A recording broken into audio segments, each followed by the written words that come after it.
the easiest nations to invade. Some nations are extremely difficult to invade and have gone down in history for their resilience, and others, well, not so much. Poland has no natural defenses, so it's a pool table surrounded by aggressive enemies.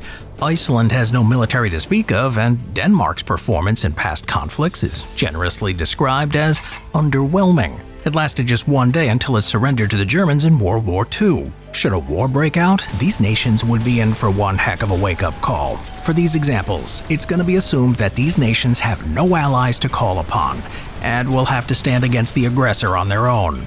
Poland.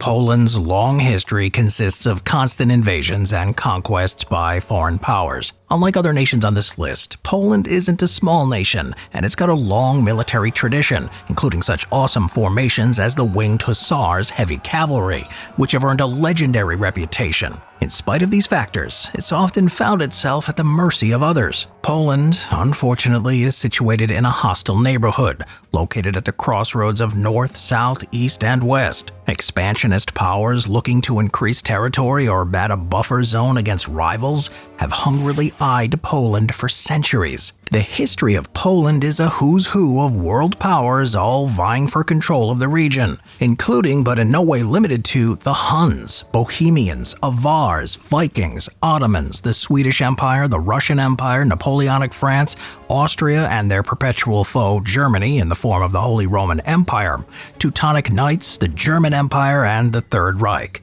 All these powers have conquered and carved up Poland numerous times over its history. No matter how much the Poles tried to defend themselves, there's no avoiding the fact that they are a small fish in a very big pond. For example, during the Second World War, Poland found itself sandwiched between Nazi Germany and the Soviet Union, two of the most powerful nations on the planet at the time. When they both invaded, virtually no amount of resistance could have stood in their way. Exacerbating Poland's precarious situation is the geography of the region. Almost all of Poland is located within the European plain, one of the largest stretches of flat, open territory in the world, which stretches from the Pyrenees to Kazakhstan. At one point, this area was covered in dense forests. However, over the centuries, much of this has been cleared for agriculture and other human development. Poland, therefore, has no natural defenses to speak of.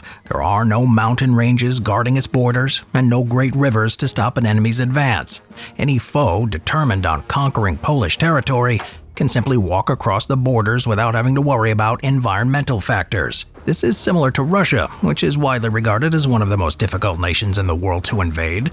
However, Poland doesn't have the same landmass that can stretch the invaders' logistics systems to their breaking point. On top of this, the Polish climate, for the most part, doesn't have extremes in weather, such as Russia's legendary winters. Altogether, a moderate power, surrounded by much more powerful and hostile neighbors with no natural barriers to invasion, means that Poland has the unenviable position as being one of the most heavily invaded nations in history. Today, Poland has heavily invested in its military, with the third largest force in NATO after the United States and Turkey. The size of Poland's military has doubled in the past decade, and it currently invests 4.12% of its GDP on its armed forces, the highest amount in the alliance. It's also updating its equipment, purchasing large amounts of tanks, artillery pieces, air defense systems, and other hardware to replace its aging arsenal, all in an attempt to prevent what has become a historical trend. Alright, so Poland has found themselves on the receiving end of pretty rough treatment by its neighbors over the years, so much so that it is a source of gallows humor.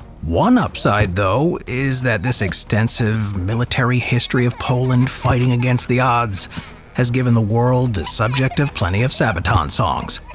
True or false? Polish cavalry regularly charged at German tanks with lances during World War II. Leave your answer in a comment below. Denmark.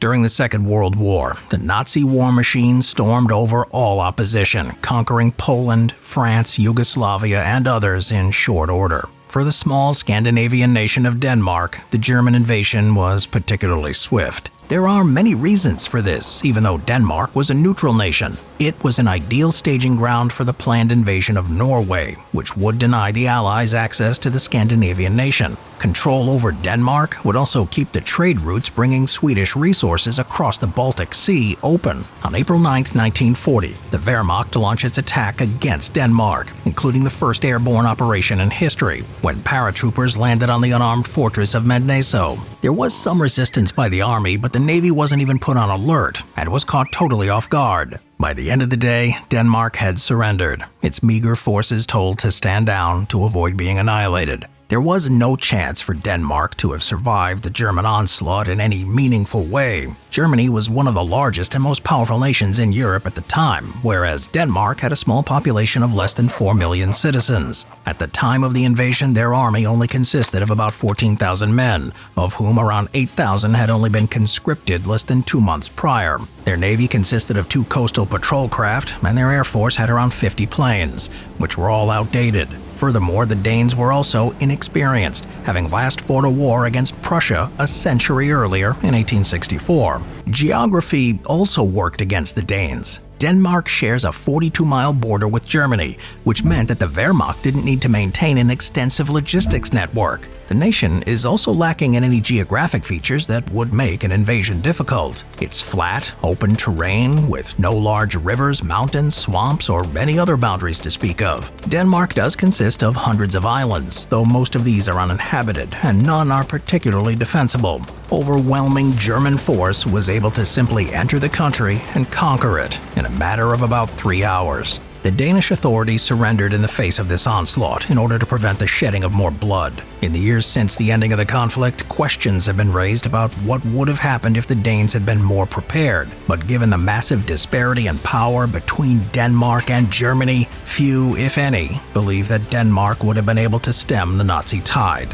While some nations may find themselves at the mercy of geography and history, always vulnerable to invasion, you don't have to feel defenseless when it comes to running a business. And thanks to today's sponsor, Odoo, managing operations has never been easier. Odoo is a comprehensive business platform that provides all the apps you need to manage your business, from sales and accounting to building a website. In fact, their website builder is one of our favorite features that really caught our attention. Creating and editing a website is incredibly easy with Odoo. In just a few clicks, you can drag and drop blocks, edit texts, adjust colors, and add images.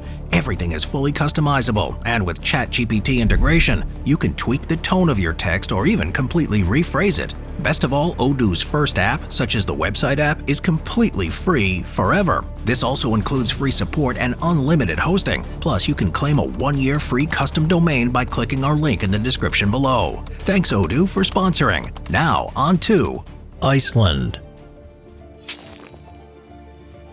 In the middle of the North Atlantic, the tiny nation of Iceland sits roughly at the midpoint between North America and Europe. While its greatest protection is its isolation, being located in the middle of the Atlantic Ocean, requiring invaders to maintain extensive supply lines in a region that does have frequent storms, the advantages end there. The population of Iceland is tiny, numbering about 400,000 citizens, the size of a small to medium-sized city. The island itself is home to rugged terrain, which could prove difficult to maneuver large military forces across. But it's only 40,000 square miles, about the size of the state of Ohio in the US. Roughly 3/5 of the population, however, live in and around the capital of Reykjavik, so capturing this city means controlling the majority of the population. Furthermore, Iceland has no military. While officially they have no armed forces, there is a Coast Guard as well as a national police force. The Coast Guard currently employs 3 vessels and are more suited for search and rescue and clearing up oil spills than military operations. The state police force is likewise tiny, consisting of fewer than 700 members. In comparison, the NYPD, the New York Police Department, currently has over 36,000 officers,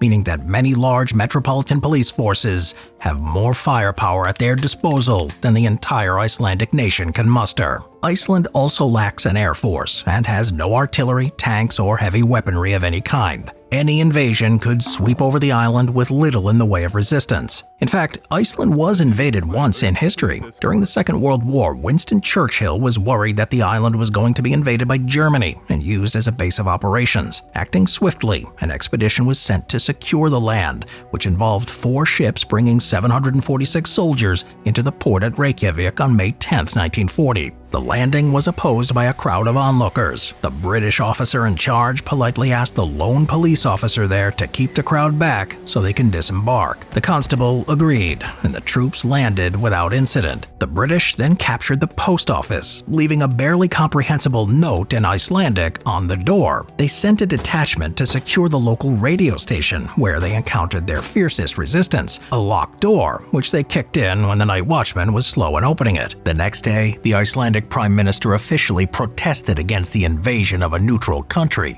to which the British diplomats assigned to the invasion force apologized for the inconvenience and assured the Icelandic people that the occupation would be over when the war ended and that compensation would be paid, bringing to a close possibly the most polite takeover of a foreign nation in world history. The US would also occupy the island during the war, only leaving in 2006. Today, Iceland is a founding member of NATO, the only nation in the alliance that has no standing military and is protected by more specific agreements with the United States and several Scandinavian nations, as well as by maintaining a neutral foreign relations policy with the rest of the world. Some Icelandic citizens did participate in the global war on terror as part of the NATO alliance, but they were in support roles, mostly public relations rather than combat troops. Should it have to stand on its own, however, there is little doubt that the result will be the same as what happened in the Second World War, with the invaders simply walking in.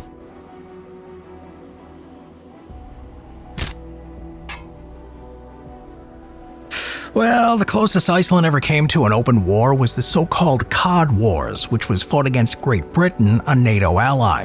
Now, these conflicts were over fishing rights in the North Atlantic, which saw the Icelandic Coast Guard cutting the ropes on British fishing vessels they believed were in Icelandic waters, leading the Royal Navy to escort the fishermen and causing collisions between ships on both sides. Iceland eventually won, with the British conceding to Icelandic demands, so the tiny nation was victorious in its only conflict. Vatican City.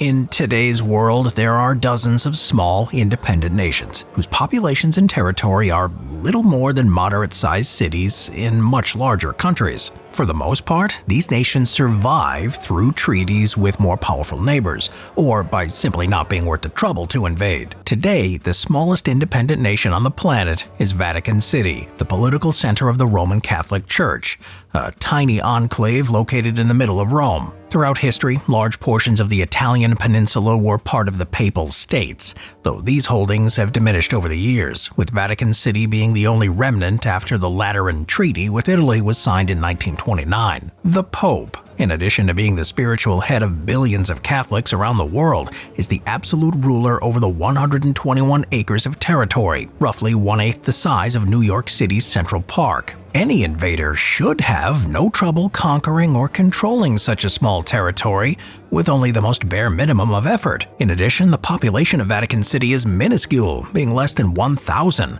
mostly elderly clergy, meaning that active resistance from the populace is unlikely to be initiated, never mind successful. This is not to say that the Vatican City is completely undefended. The Swiss Guard stands ready to defend the Pope, the cardinals, and the rest of the inhabitants with their lives, which they have done so on previous occasions. Most famously in 1527, 189 Swiss Guard made a famous last stand to allow Pope Clement VII to escape the forces of the Holy Roman Empire. Today, though, while the Swiss Guard may be best known for their colorful 16th century inspired uniforms, with archaic weapons such as halberds and swords, it does have access to a decent arsenal of modern firearms and equipment, such as assault rifles, machine guns, and pistols. They are small in number, around 135, making them, for all practical purposes, the equivalent of a light infantry company. The nation is surrounded by 39-foot-high walls, which were built initially in the 9th century and updated in the 16th century, utilizing the latest in early modern fortress design of the era.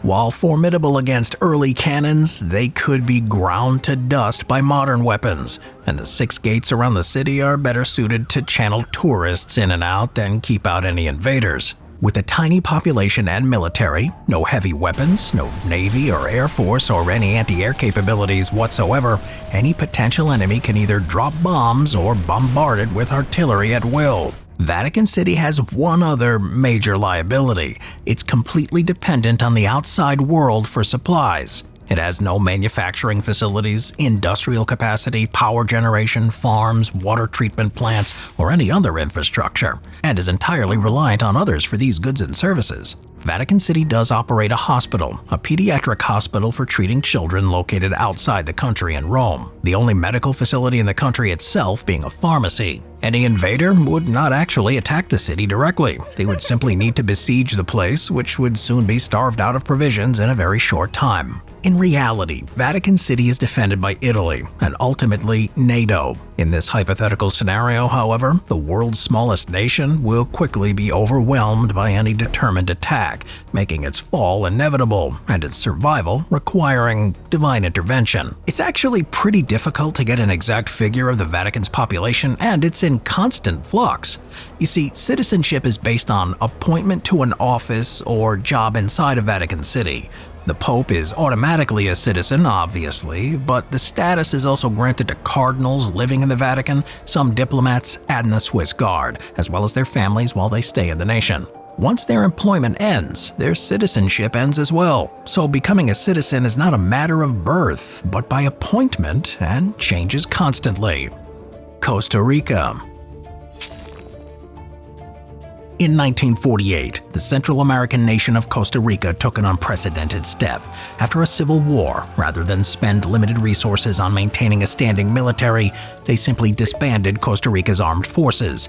The defense budget reinvested into healthcare and other social programs. Other nations, such as neighboring Panama, followed suit, though Costa Rica was the first nation in the modern era to abolish its military. Whether this was done as a cynical ploy to prevent an armed opposition force from gaining power within the nation or as a genuine effort to promote peace, the fact of the matter is that Costa Rica has no official armed forces. It's not totally defenseless though, as it does have a national police force which is more concerned with interdicting drug trafficking, border security, and general law enforcement than projecting military power. It lacks artillery, anti-air capabilities, or anything else that could potentially stop a determined invader. There is no navy to speak of, the only maritime force being a small coast guard, and the air force consists of a few helicopters, which are more suited for dealing with drug runners than stopping an invasion. Costa Rica is also in a vulnerable position due to its geography. It's located between the land masses of both North and South America, meaning that any potential invader would have a convenient base of operations through which an incursion could be launched, without necessarily having to cross vast distances of open ocean.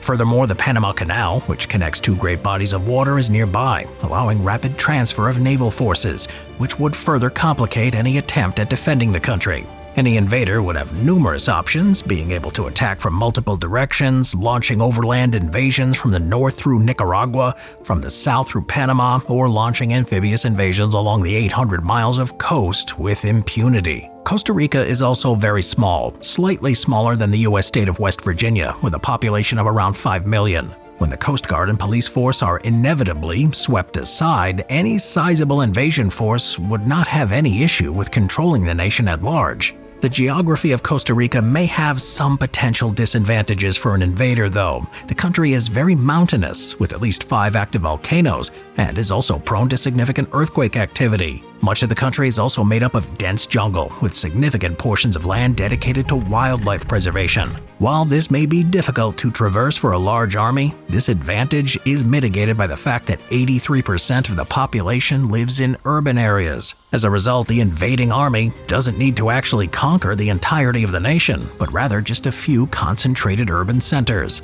The vast majority of the population will be under their control. Overall, Costa Rica is a small nation with no military outside of a national police force, situated between 2 continents which can be invaded from all directions with impunity and wouldn't be able to withstand any deliberate attempt at invasion. The Costa Rican Constitution does allow for the creation of a military force in case of emergency. If threatened with invasion, however, this measure will no doubt be too little too late. In reality, Costa Rica is committed to maintaining friendly relations with its neighbors as well as the international community at large, and has no need for armed forces, and if necessary, does have a defense pact with the United States. In this hypothetical scenario, however, Costa Rica's fall is all but assured. Probably the best defense Costa Rica has is its lack of resources. There are no mineral deposits worth invading over, and the majority of the country's GDP is in the form of agriculture and tourism. What they are rich in, however, is wildlife. Costa Rica makes up 0.03% of Earth's landmass,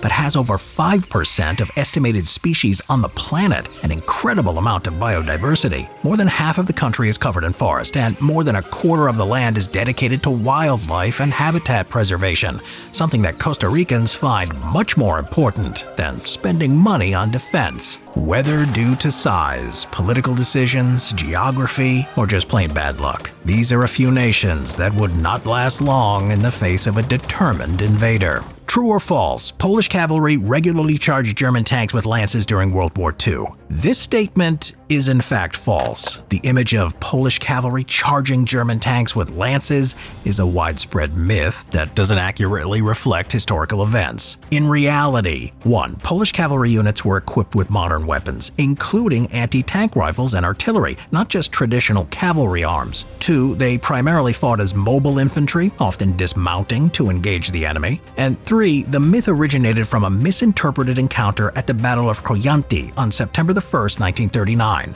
where Polish cavalry successfully attacked German infantry, but then retreated when armored vehicles arrived.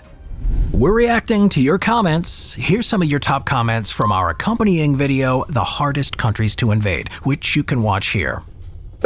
At WolfWC1JS says, the Iron Chancellor Bismarck himself said it best about America. The Americans are very lucky people. They're bordered to the north and south by weak neighbors, and to the east and west by fish. Well, that's a very thought-provoking quote, explaining the US's geopolitical advantages from Bismarck's German perspective. At Drake5858 says, every McDonald's is armed with its own McMachine guns. I'll have a Big Mac 10 with extra cheese, jumbo straw sniper shake, and some freedom fries, please. And don't forget the big bowl of macaroni machine gun and cheese.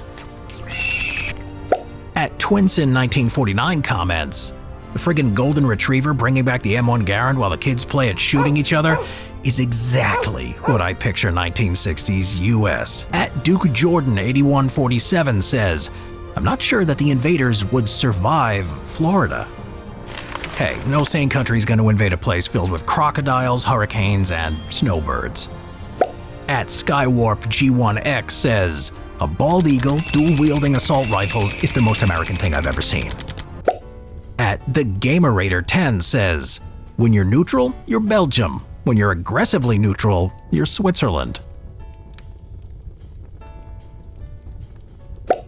At AlNew8355 comments, US, behind every blade of grass. Switzerland, naturally fortified.